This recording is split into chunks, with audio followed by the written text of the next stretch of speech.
चंद्रपूर जिल्ह्यात पावसाचा जोर ओसरलाय। जिल्ह्यात पावसाने उसंत घेतली असली तरी सखल भागात साचलेलं पाणी कायम आहे। जिल्ह्यातील तेलंगणाला जोडणारा राजुरा शहराजवळील वर्धा नदी पूल मात्र अद्याप पाण्याखाली आहे।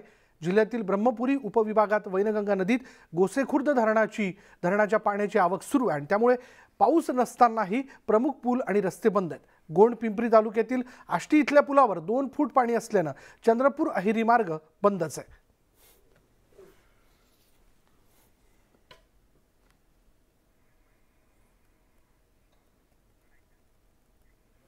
अकोल्यात मुसळधार पावसामुळे पूल पाण्याखाली गेलेला आहे आणि यामुळे अनेक गावांचा संपर्क तुटलाय। रस्ता बंद झाल्याने इथल्या गावकऱ्यांना अडचणींचा सामना करावा लागतोय। गावांना जोडणाऱ्या पुलावरून पाणी वाहत असल्याने रस्ता बंद झालाय।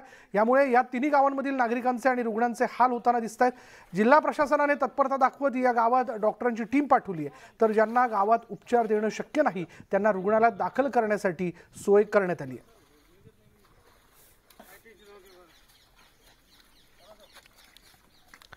नांदेड जिल्ह्यातील सहस्त्रकुंड धबधबा पर्यटकांसाठी 2 दिवस बंद ठेवण्यात आला। धबधब्याने अक्राळ विक्राळ स्वरूप धारण केल्याने किनवट तहसीलदारांनी हा निर्णय घेतला। धबधब्यावर दुर्घटना होऊ नये यासाठी खबरदारी म्हणून हा निर्णय घेण्यात आला।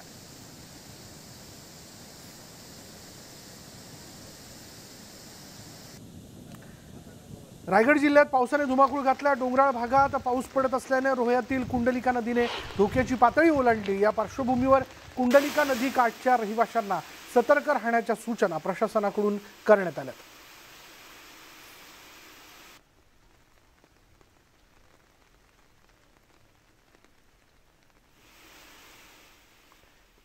गेल्या काही दिवसांपासून राज्यातील विविध जिल्ह्यांमध्ये मुसळधार पाऊस सुरू असून पूरस्थिती निर्माण झाली आहे। अशात राज्यात पुरामुळे बळी गेलेल्यांची संख्या 99 या आकड्यापर्यंत जाऊन पोहोचली आहे। यात गेल्या 24 तासात विविध घटनांमध्ये 4 मृत्यू झाल्याची माहिती समोर आली आहे। तर आतापर्यंत 181 जनावरं दगावली असून 7963 नागरिकांना सुरक्षित स्थळी हलवण्यात आले।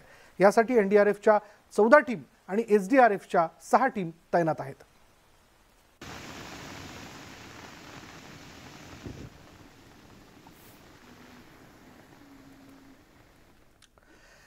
उतावळा नवरा गुडघ्याला बाशिंग अशी म्हण आपण नेहमीच ऐकत असतो। उदाहरणादाखल ती काय ऐकवायला देतो सुद्धा। असाच काहीसा प्रकार नांदेडमध्ये घडलाय। जिल्ह्यात जोरदार पावसामुळे अनेक नद्यांना पूर आला आणि अशातच एका नवरदेवानं चक्क पुराच्या पाण्यातून वरात काढली। नवरदेवानं 7 किलोमीटर पाण्यातून प्रवास केलाय। पुरामुळे अनेक मार्ग बंद झालेत आणि त्यामुळे नवरदेवानं पुरातून वरात काढली। नदीतून जाणारी ही वरात, अनोखी वरात सध्या चर्चेचा विषय ठरली आहे।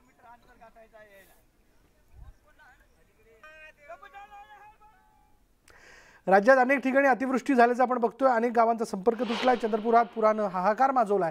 मात्र पुराच्या पाण्याची पर्वा न करता तापाने फणफणत असलेल्या चिमुकल्या पोराला घेऊन वडिलांनी पुराच्या पाण्यातून वाट काढत रुग्णालयात त्याला नेऊन उपचार केलेत।